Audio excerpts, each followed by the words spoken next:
নমস্কার বন্ধুরা, আমি প্রতিমা। কুকিং উইথ প্রতিমা চ্যানেলে তোমাদের সবাইকে সুস্বাগতম। দেখো, সামনেই পুজো এসে গেছে, তাই পুজো মানেই তো জানো নিরামিষ। তাই নিরামিষ কিছু রেসিপি তোমাদেরকে দেখাবো। তার মধ্যে আজকে একটা রেসিপি দেখাচ্ছি, সেটা হচ্ছে একেবারে নিরামিষ মিষ্টি কুমড়োর মুগেশ্বরী।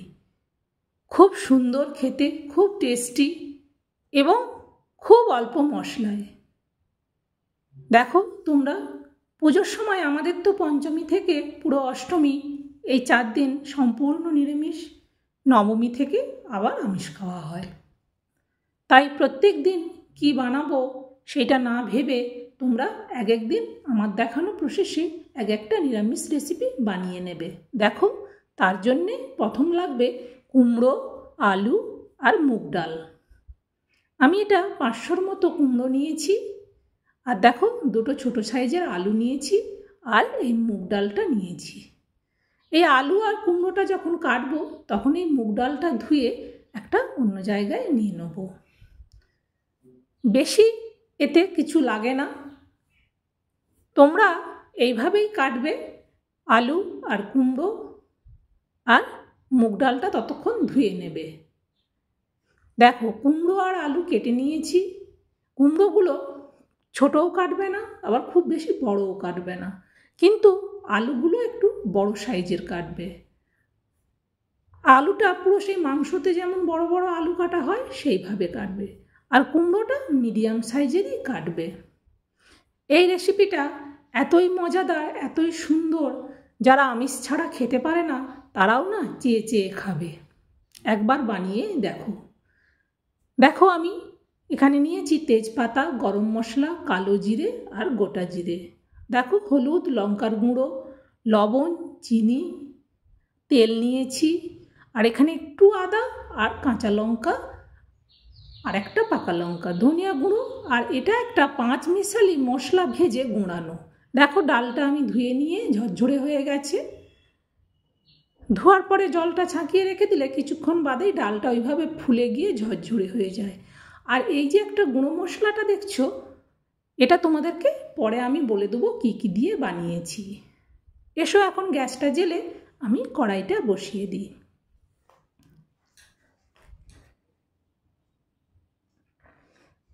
অবশ্যই তোমরা পুজোর এই নিরামিষের সময়, যে কোনো পুজোর দিনে, যে কোনো নিরামিষের দিনে এরকম রেসিপি বানাবে, বাড়ির সবাই দেখবে খেয়ে খুব খুশি হবে।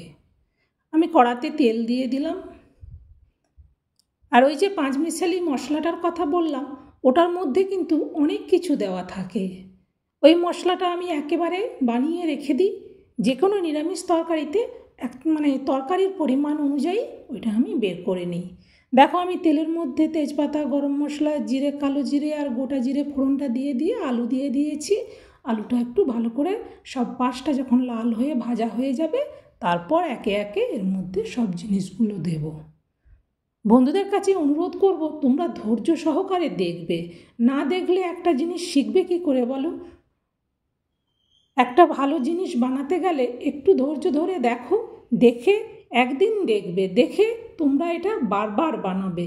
তখন দেখবে যে কোনো বাড়ির নিরামিষ অনুষ্ঠানে তখন এটা তোমরাই বানাচ্ছ। একটা রেসিপি দিয়েই তোমাদের ভাত, রুটি, মুড়ি সব কিছুই খাওয়া হয়ে যাবে। দেখো, আলুটার সব পাশ ভাজা হয়ে যাওয়ার পর আমি দিয়ে দিচ্ছি মিষ্টি কুমড়ো। এবার কুমড়োটাকেও ভালো করে আমি নেড়ে নেব। আর জানো তো, রান্না করতে গেলে 2 হাত লাগে। 1 হাত দিয়ে কড়াটা না ধরলে যেন মনে হয় কড়াটা স্লিপ করে যাচ্ছে, পড়ে যেতে পারে। তাই আমার একটু অসুবিধে হচ্ছে, কারণ আমি তো 1 হাতে ক্যামেরা করে তোমাদেরকে দেখাচ্ছি, তাই আমি 1 হাতে নাড়ছি বলে আমার একটু অসুবিধে হচ্ছে। দেখো, কুমড়ো আলুটা যখন এরকম হাফ ভাজা হবে তখন দিয়ে দেবে আদা আর কাঁচা লঙ্কা। ওই রকম একটু তেলের মধ্যে ফাঁক করে দিয়ে দেবে, তারপর ওর উপরে কুমড়োগুলো চাপা দিয়ে একটু ঢেকে দেবে। খুব সুন্দর, খুব টেস্টি রেসিপি। মিষ্টি কুমড়ো তো অনেকভাবে খেয়েছো, একবার অন্তত এইভাবে বানিয়ে খেয়ে দেখো, তখন বলবে যে হ্যাঁ, সত্যি একটা সুন্দর রেসিপি। দেখো, এবার আমি দিয়ে দিলাম ধনিয়া গুঁড়ো, 1/2 চামচের মতো নিয়েছি। এবার দেখো পরিমাণ মতো হলুদ আর লঙ্কার গুঁড়োটাও দিয়ে দিলাম। এবার চিনি আর লবণ এটাও আমি দিয়ে দিলাম। এটা কিন্তু এগুলো সম্পূর্ণ নির্ভর করে কতটা তুমি আলু আর কুমড়ো নিচ্ছ তার উপর। সেই পরিমাণ ডাল নিতে হবে, সেই পরিমাণ মশলা নিতে হবে। দেখো একবার ঢেকে দিয়েছিলাম, আবার এটা ঢাকনা খুলে একটু নেড়ে দিচ্ছি। দেখছো আমার কড়াটা স্লিপ করছে, যেহেতু আমি এক হাতে ফোনটা ধরে ক্যামেরা করছি তো আর এক হাতে এটা নাড়ছি, তাই একটু অসুবিধে হচ্ছে। পরে পরে তোমাদের ভালোবাসা পেলে আমি অবশ্যই আরও অনেক ভালো কোয়ালিটির তোমাদেরকে ছবি করে দেখানোর চেষ্টা করব। দেখো আমি এবার ডালটা দিয়ে দিচ্ছি। দেখেছো ডালটা পুরো ফুলে গেছে একদম। এটা ভাজার দরকার নেই, এমনি ধুয়ে দিয়ে দেবে, এর মধ্যেই এটা ভাজা হয়ে যাবে। দেখো বন্ধুরা, এত সুন্দর একটা রেসিপি করব, কিন্তু এতে সেরকম কিছুই মশলা নেই, অথচ কত সুন্দর হবে খেতে। তোমরা পুরোটা দেখো, দেখে তোমরাও অবশ্য নিরামিষের দিনগুলোতে একবার হলেও বানাবে, তারপর দেখবে তোমরা বারবার বানিয়ে খাচ্ছ। যারা কুমড়ো খেতে পছন্দ করে না তারাও এটা চেয়ে চেয়ে খাবে। এটা ভারী সুন্দর একটা রেসিপি। এইভাবে মাঝে মাঝে ঢেকে দেবে, তাতে করে ভাজাটাও ভালো হবে এবং সবজিগুলোও সেদ্ধ হয়ে যাবে। তাহলে বন্ধুরা তোমরা নিশ্চয়ই লাইক দিয়ে দিয়েছো, একটা লাইক দিয়ে দাও আর কমেন্ট করতে ভুলো না যে তোমাদের আমার দেখানো রেসিপি কেমন লাগলো, আর বানিয়ে অবশ্যই খাবে। আর নতুন বন্ধুদেরকে বলবো প্লিজ তোমরা আমাকে সাপোর্ট করো, আমার পাশে থাকো, আমি নতুন নতুন রেসিপি তোমাদেরকে আরও দেখাবো। দেখো সব কিছু ভাজা হয়ে যাবার পর আমি কিন্তু 2 বাটি জল দিয়ে দিলাম। চলো এবার এটা একটু ঢেকে দিতে হবে, ঢেকে দিলে তাড়াতাড়ি সেদ্ধ হবে, কিন্তু মাঝে মাঝে ঢাকনা খুলে দেখতে হবে। আর যে সমস্ত বন্ধুরা আমাকে ইতিমধ্যে তাদের সাপোর্ট ভালোবাসা দিয়েছো তাদেরকে অসংখ্য অসংখ্য ধন্যবাদ। দেখো ফুটে গেছে, একবার নেড়ে আমি দেখে নিই। তোমরাও এইভাবে মাঝে মাঝে ঢাকনা খুলে নেড়ে দেখে নেবে। এখনও কিন্তু এটা সেদ্ধ হয়নি, এখনও বাকি আছে, কিন্তু তবুও মাঝে একবার করে এইভাবে ঢাকনা খুলে দেখে নেবে। আর আমি তো বলবো পুজোর দিনগুলোতে এরকম একটা রেসিপি হলে না, রাতের ডিনার হোক সকালের টিফিন দুটোই জমে যাবে। দেখো এবার কিন্তু আমার সেদ্ধ হয়েই এসেছে। এবার আমি ওই ভেজে রাখা মশলাটা দেব। ওই ভেজে রাখা মশলাটার মধ্যে অনেক কিছুই আছে, প্রায় 10-12 রকমের জিনিস দিয়ে আমি একটা মশলা তৈরি করে রাখি। নিরামিষগুলোতে ওইটা দিই, বা হয়তো অনেক সময় হয় বাটাবাটি করার ইচ্ছে থাকে না বা সময় থাকে না, তখনও এরকম মশলা দিয়ে রান্না করলে খেতে ভারী সুন্দর হয়। চলো এটা আবারও আমি ঢেকে দেবো।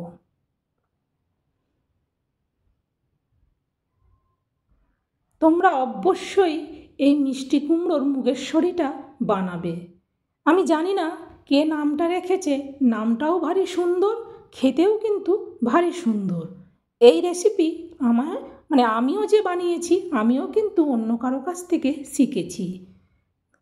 তার কাছ থেকে খেয়ে দেখলাম ভারী সুন্দর হয়, সেই আমাকে বলল পুজোর দিনগুলোতে এরকম একটা রেসিপি বানালে ভারী সুন্দর হয় খেতে।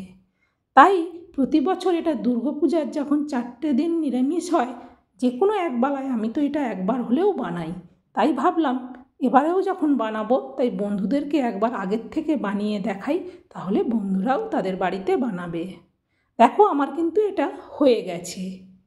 এবার নামানোর আগে আমি এতে দিয়ে দেবো একটুখানি ঘি। তোমরা তোমাদের তরকারির পরিমাণ অনুযায়ী দেবে। আমরা যেহেতু এটা 3 জনের মাপে আমি তরকারিটা বানিয়েছি, তাই আমি এর মধ্যে দেব 1/2 চামচের মতো ঘি। ঘিটা আজকে রোদের তাপে এখানে গলে গেছে, তাই আমি ঢেলে দিয়ে দিলাম। খুব বেশি ঘি দেওয়ার দরকার নেই, তাহলে অনেক রিচ হয়ে যাবে। তাই পরিমাণ মতো অল্প দেবে, তাতেই দেখবে টেস্ট হবে, সেন্ট হবে।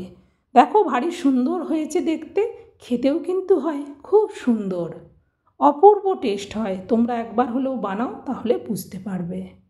দেখো আমি এবার তরকারিটা এই বাটিটার মধ্যে ঢেলে নিচ্ছি। এইরকম এক হাত দিয়ে ধরে আর এক হাত দিয়ে খুন্তি নাড়লে তখন খুব সুবিধা হয়, আর এক হাতে করলে তখন একটু ভয় লাগে। তাহলে নতুন বন্ধুরা প্লিজ তোমরা আমাকে সাপোর্ট করে আমার পাশে থেকো, আর 15 বন্ধুদেরকে আমার অসংখ্য অসংখ্য ধন্যবাদ। অবশ্যই সব বন্ধুরা একটা লাইক দেবে, আর বন্ধুরা কমেন্ট না করলে আমি কিন্তু বুঝতে পারি না। তো যাই হোক, তোমরা আমাকে কমেন্ট করতে ভুলো না, জানাবে কমেন্ট করে। চলো তোমাদেরকে বাটিটা একবার কাছ থেকে দেখিয়ে দিই যে রেসিপিটা কতটা সুন্দর হয়েছে দেখো দেখতে। তাহলে বলো খেতে কি সুন্দর হবে না? আর দেখো বন্ধুরা, আমি এমন কোনো রেসিপি তোমাদেরকে শেয়ার করব না যাতে সেটা তোমাদের নষ্ট হবে। আমি সব রেসিপিই দেখাবো যেগুলো খুবই ঘরোয়া উপকরণ দিয়ে বানানো, অথচ টেস্ট হয় অতুলনীয়। ভারী সুন্দর এই রেসিপিটা, মানে যে কখনো কুমড়ো খেতে পছন্দ করে না সেও চেয়ে চেয়ে খাবে, আর যে নিরামিষ খেতে চায় না সেও চেয়ে চেয়ে খাবে। তাহলে বন্ধুরা, আশা করব তোমরা পুরো রেসিপিটা ধৈর্য ধরে দেখেছো। অবশ্যই নিরামিষ দিনে, পুজোর দিনে একবার বানাবে। আর আমার এই রেসিপিগুলো ভালো লাগলে তোমার বন্ধুবান্ধবদের মধ্যে শেয়ার করে দিও। আর তোমরা আমার পাশে থেকো। তোমাদের ভালোবাসার সাপোর্ট নিয়ে আমি এখানে আমার জানা সব ঘরোয়া রেসিপি তোমাদেরকে দেখাবো, যাতে তোমরা খুব সহজে বাড়িতে বানাতে পারবে। দেখো, আমার রেসিপি কিন্তু কোনো হাইফাই নয়। তাই তোমরা ভালো থেকো, সুস্থ থেকো, টাটা।